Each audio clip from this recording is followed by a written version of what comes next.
Do you need to have multiple columns in a page layout that normally consists of a single column? You can change the column layout by applying the techniques in this quick tip.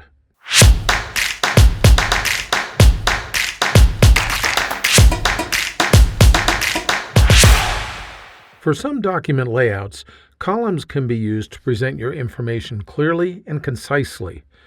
What if you already have a document and you want to format only part of it into columns? As an example, consider the document that's on the screen.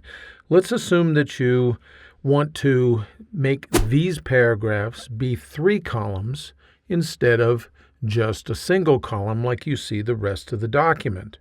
To accomplish this formatting challenge, it's easiest to understand what is going on in Word if you display non-printing characters. On the Home tab of the ribbon, you need to click on the Show Hide tool right up here. That shows the non-printing characters within the document. Now we're going to place the insertion point at the very beginning of where we want it to be 3 columns. Then we jump over to the Layout tab of the ribbon, and right here under Breaks, we're going to choose Continuous. That places a continuous section break right before that insertion point. Next, place the insertion point at the end of the text that you want to be in the 3 columns. So that means that I'm going to place it right here where I want this to start again as a single column. Again, I'm going to choose Breaks and once more choose Continuous. Now you can see that we have 2 continuous section breaks in this document. I'm going to place the insertion point between those 2 section breaks.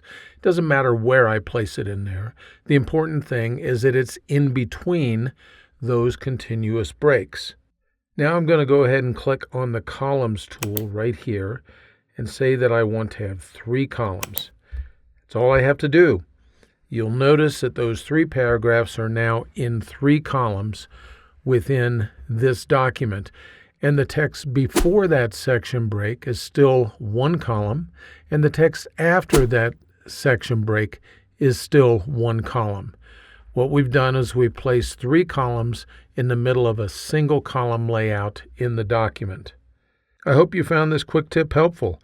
If you did, you might consider signing up for the free Word Tips newsletter. Information is in the notes just below this video. Thanks for spending a few minutes with me today.